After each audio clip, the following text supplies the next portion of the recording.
On est sur le stand de Precision Planting, donc là on est devant un semoir qui est équipé, c'est ça David? C'est ça, tu vas nous présenter un peu comment ça se passe?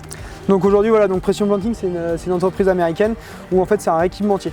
Donc aujourd'hui le but en fait de Precision Planting c'est de venir améliorer en fait des semoirs qui sont déjà existants. D'accord. Donc là aujourd'hui comme on peut apercevoir sur la partie monosème, on aperçoit en fait qu'il est équipé de différents systèmes un peu différents du monosème standard, où là on peut apercevoir en fait la partie Furoforce. Donc c'est ce qui vient remplacer en fait les roues de fermeture sur la partie du monosème.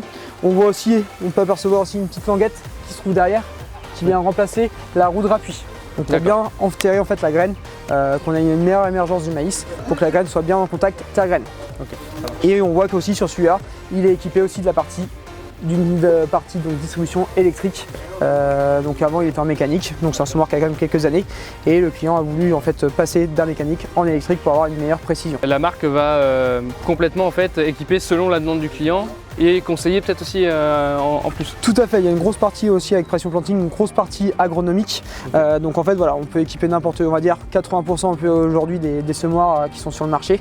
Donc que ce soit aussi bien du monosème, qu'on peut apercevoir aussi derrière un petit peu différentes maquettes en fait de différents constructeurs.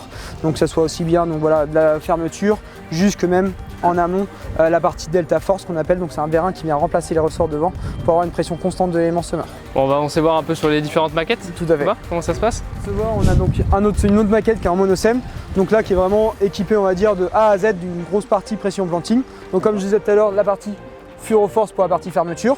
On voit la languette Keaton en dessous en noir.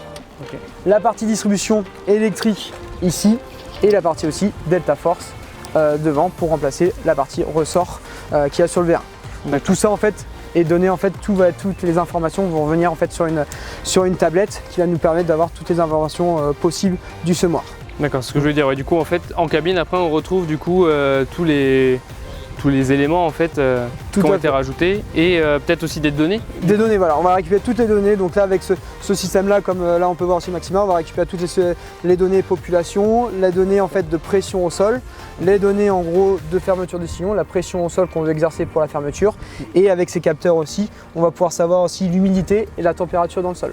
Ça marche. Et est-ce que du coup, si après on a déjà un équipement, imaginons RTK pour le semis, est-ce qu'on va pouvoir aussi avoir la précision de l'emplacement de la graine? Tout à fait. Avec la partie RTK, on va réussir à venir se couper en fait directement avec la 20-20 et on va pouvoir faire même des coupures de section comme on veut, faire des pauses, repartir pour avoir une coupure nette et nette comme il faut.